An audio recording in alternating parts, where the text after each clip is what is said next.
you're looking for that instrument to move 40 ticks. So in this case, since it's stocks, 40 cents. So it'd be 40 ticks above the current day's opening price. And so so once the market price has reached 40 cents above the stock's opening price, and here's the key, and the market has not dropped down to 40 cents below the opening price. Yeah, so basically, as long as, the market has continued to move upward, and hasn't taken a big dip downward, then go long. So, okay. All right, I'm going to make a new logic template there. All right, so that is the opening bar there. So the first thing we need is you need an indicator, right, that's going to, track the opening price. It's going to track that opening price forward in time, right, for the remainder of the day. And luckily, NinjaTrader has, where is it? There we go. Okay, NinjaTrader has the current day open, high, low indicator. So we can put that on there. And let's see, the only thing we're interested in is, well, actually, you know what? We'll use both the high and the low for the day as well. Yeah, because, the way the question was phrased is, we need to make sure that the current day's low did not go 40 cents below the open. And we want to identify when the high goes 40 cents above the open. So, so we actually will utilize all three plots here, I think. Let's see. All right, I want to make this white here. There. Now, the important thing is to make sure that your indicator is actually identifying the correct opening price. So let's see here. I'm going to, since I'm on a futures contract, I'll fix this real quickly here by just using RTH there. There we go. All right. So hopefully, your stock doesn't trade overnight during extended hours. If it does, Jonathan, you're just going to have to figure out how to get some indicator to identify the opening price, when the RTH opens. All right. So, I'm just using the trading hours to solve my problem so we can build this system here. So, since the current day indicator is basically doing most of the work for us, right? Because it's tracking the low and it's tracking the high. So all we have to do is compare the high to the open plot and also compare the low to the open plot, right? And make sure that those conditions are all remain true. So for example, again, the low must not exceed 40 cents below the open. At least not before the signal occurs, right? So we need the current day high to reach 40 cents above the open before the low reaches 40 cents below the open. So, okay. So we're going to need a bunch of comparison solvers to do this.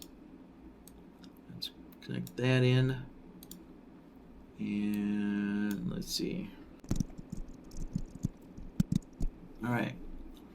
So there we go. So we need the current day high to be, 40 ticks above the open. So, all right, input A. That will be the current day open, high, low indicator. And we're interested in the high price. So for long and short, now this is only going to generate a long trade signal because it's for stocks. but we're going to select long and short, for the high. So, and then input B, that's going to be, the current day open, high, low again.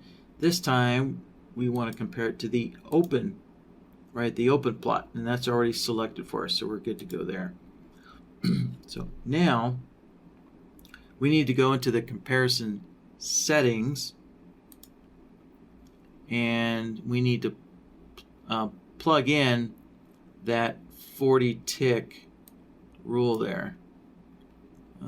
So let's see here. So this is going to be greater than or equal to 40 ticks, right? 40 ticks is 40 cents for stocks. And the short, the short doesn't matter. Actually, yeah, so we'll just turn this off, actually, there. So we're going to turn the short output off, since this is not going to generate short signals. So let's see, hit apply, and yeah, we can see here, right, this high is definitely 40 ticks above that open. So, but so far for today, the high has not reached 40 ticks above the open. So let's kind of scroll through here. Doesn't look like it happens today. Yeah. Market is taking profits today. So let's go back to yesterday. All right, there we go. And all right, so here's yesterday's open. So we can see the high has not exceeded 40 ticks from the open yet. And there we go. So here's where it does. Right. So bingo. So now we also need the same thing to check the low. Make sure the low did not get to 40 ticks below the open. So actually, yeah, you know what?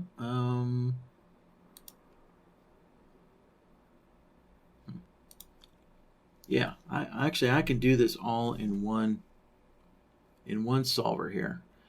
So I was going to build one solver comparing the high to the open, and build another solver to compare the low to the open.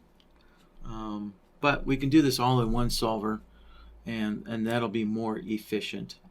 It might be a little more difficult to understand, but it will be more efficient. So I'm going to rename this. We're going to compare the high and the low, to see if either one gets 40 ticks away from the open. So input A, I'm going to make an adjustment here. So we're using, right, the high is what generates a buy signal, and the low will actually use that to generate a short signal. And if we do get a short output, that will use that to nullify the long trade setup, or the long signal. So, and let's see here. Yeah, it doesn't look like yesterday's low ever exceeded, 40 ticks from the open. So we're going to be good. But what we do need is not just this solver, but we also need a toggle node. And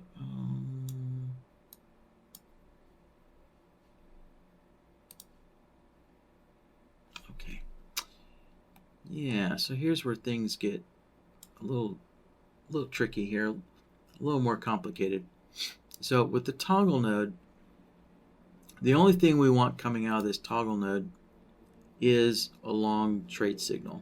So what I'm going to do is I'm going to restrict the input.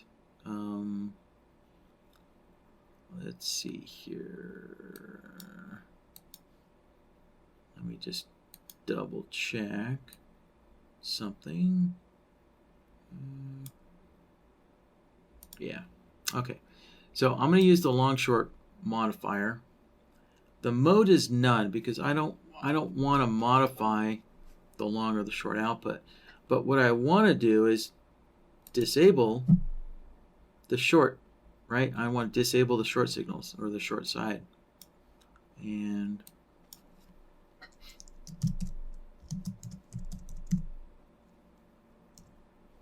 right, so essentially what this is doing is no shorts.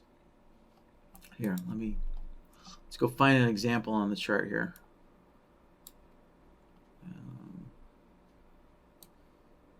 And you know what?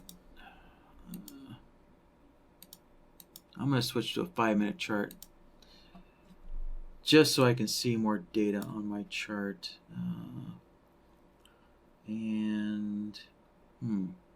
All right, let's switch to the NQ.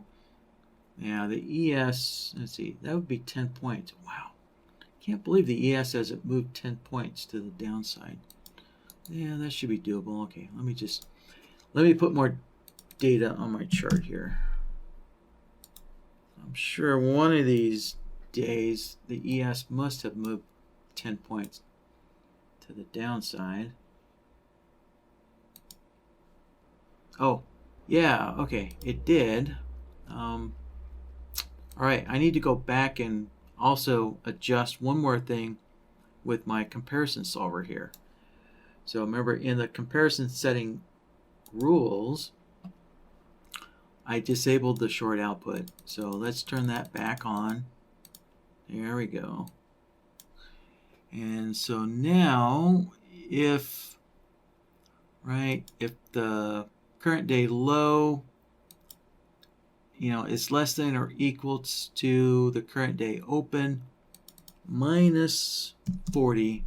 So yeah, I just needed to finish setting up the short output here. That's why I'm not getting a short output. Put that to ticks, right? There we go. There. Okay, so we do actually have some days. Yeah, there we go. So today, yep, the ES has gone 10 points below. Oh, okay, and actually yesterday as well. So there you go.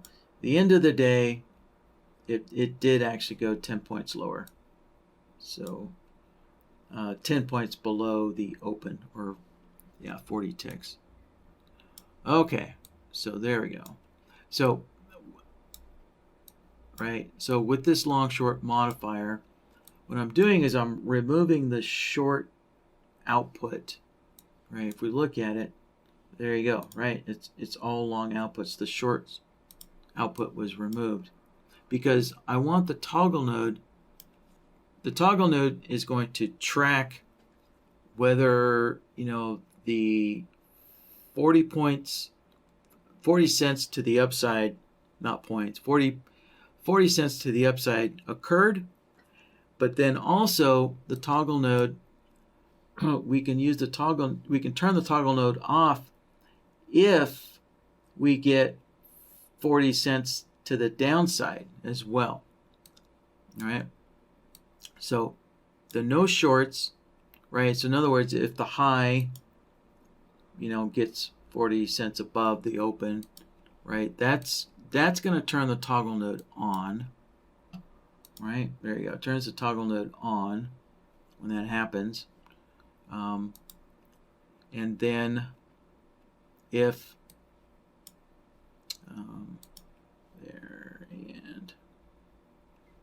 and then with the toggle node, we're going to use the reset. So remember this solver here. So if this solver here has a short output, right? This short output right here, right? When that short output occurs, we can use that short output to turn our toggle node off. So we're using the reset, right? So if the toggle node gets turned on, right, it's only going to have a long output. So if a short output comes into the reset, right, that's opposite. So we're going to use the opposite to turn the toggle node off. Right, so we're using that short output there. Hold on.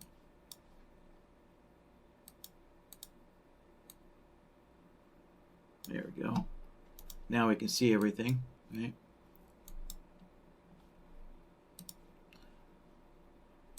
Right, so you can see right here.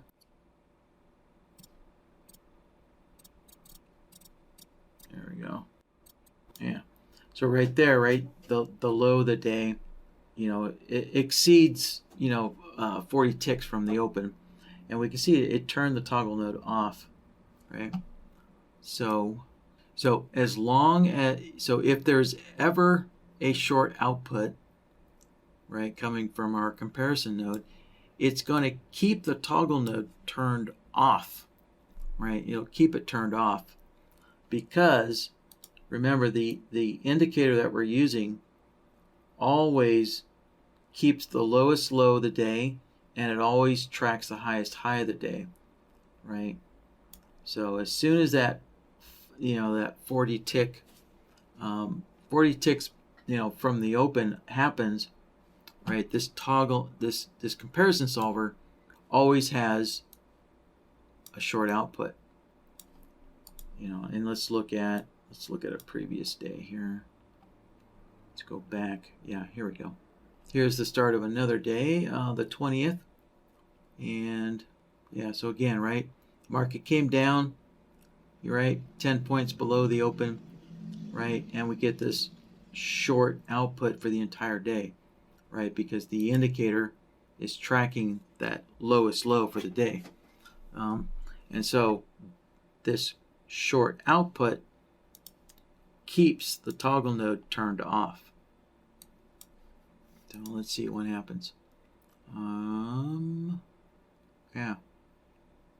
Yeah, we may not ever get any examples of the market going 40 ticks below the open before it makes a long signal.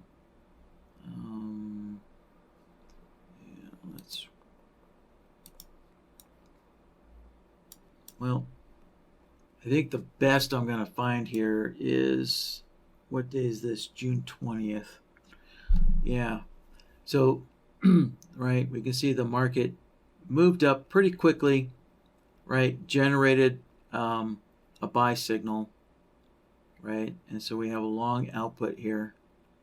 And then the market retraced, and it went right 40 ticks below the open, and it turned that long output off.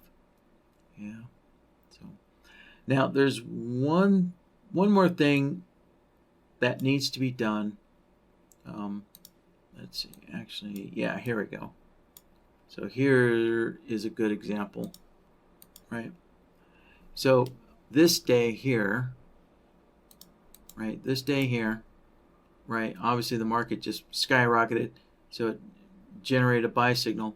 But then, right, this white vertical line is the next day, right?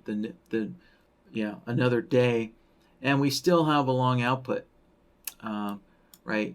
And that's because the toggle node is still turned on from yesterday, right? From the previous bars, the toggle node is on. So we do need to actually reset the toggle node every day, right? At the beginning of every day, we need to reset that toggle node, right? So on the first bar when the day opens, we need to turn that toggle node off. All right. So to do that,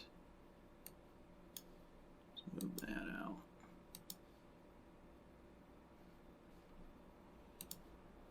There. So we're going to create a time-based reset to turn the toggle node off, on the first bar of the day. So we're going to grab a threshold solver, connect that in. Right, we're going to identify the opening bar, as a reset there. So the indicator that we're going to use is a little extra tool here from Shark Indicators. So we're going to go into the tools, and we want the time block indicator there.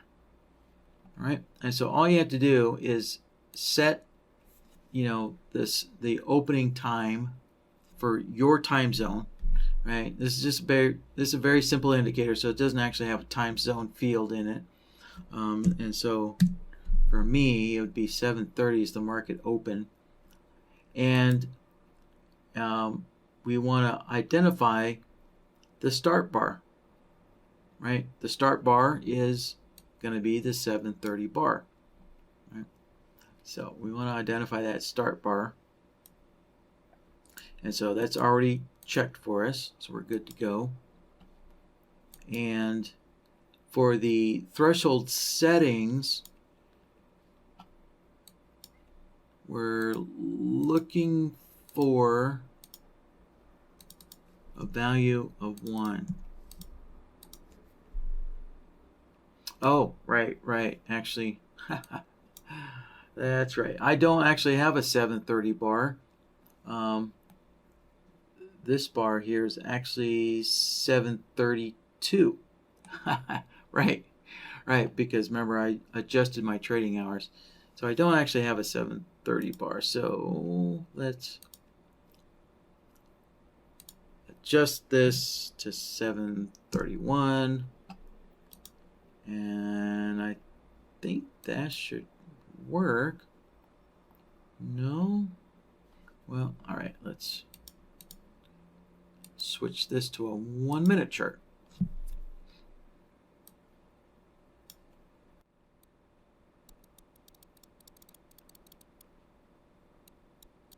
There we go. Okay, so that's a 7:31 bar, and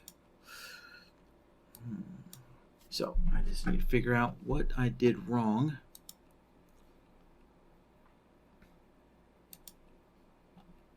That's all right, let's try another one here.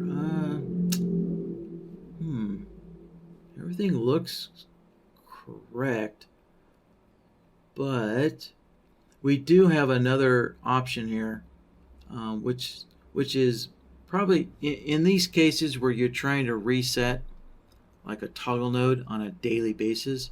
We also have this first bar of the day output. So let's see if that one does it for us. No.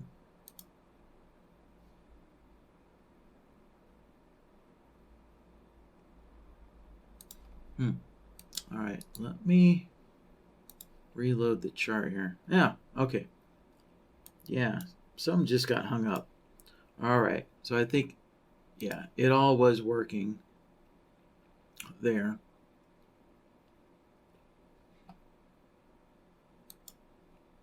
All right, so we can see there's a long and a short output there, which is what we want. Well, actually, yeah, normally, yeah, we do want a long and a short output. Yeah, we'll keep it that way. Let's see here. So let me try the start bar again. And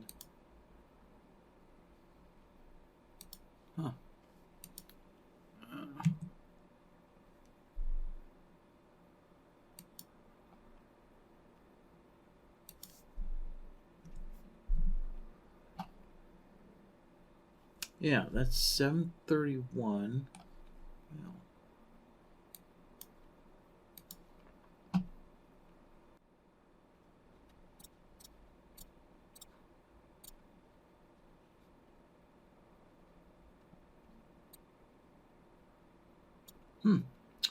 Well, I am not sure why this is not working.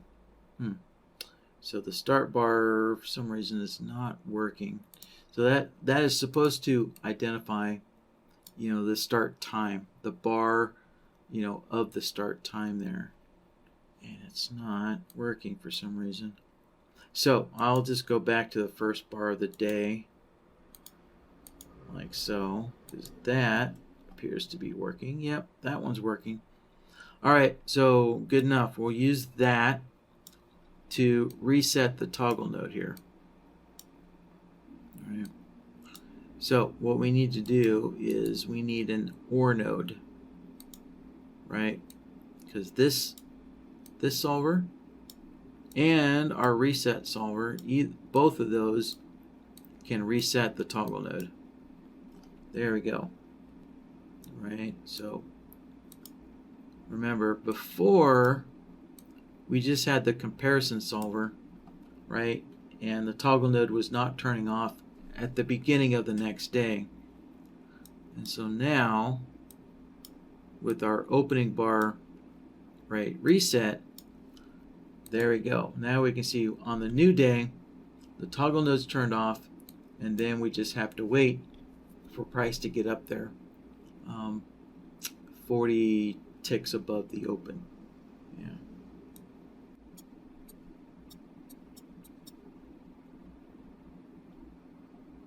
And there we go. So what day is this?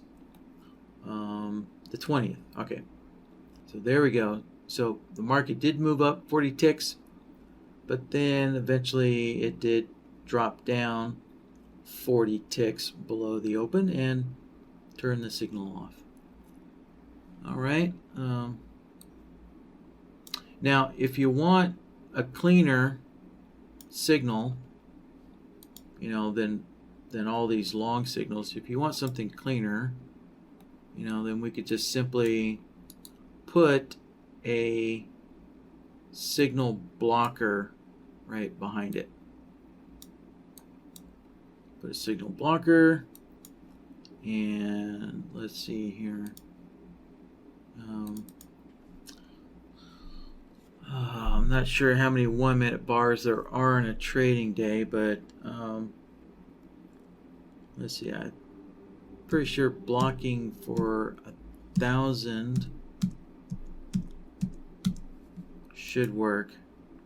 Yeah.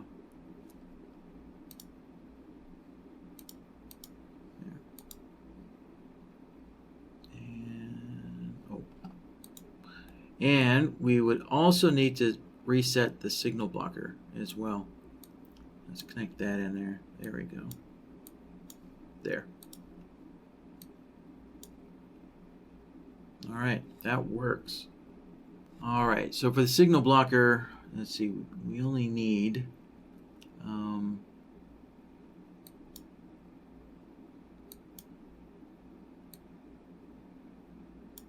what do we need? Actually, the signal blocker doesn't need this OR node. The signal blocker specifically should only be using the opening bar to reset the signal blocker for the day, right? And so for that, we want reset signal there. There we go. All right, that works. There. So there you go. There's one nice single clean signal for the day. And let's see, what do we have for yesterday?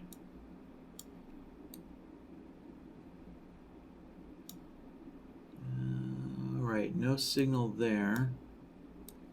There we go. So this is the 18th.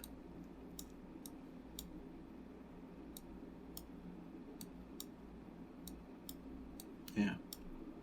There you go. There's our signal right there when that happens.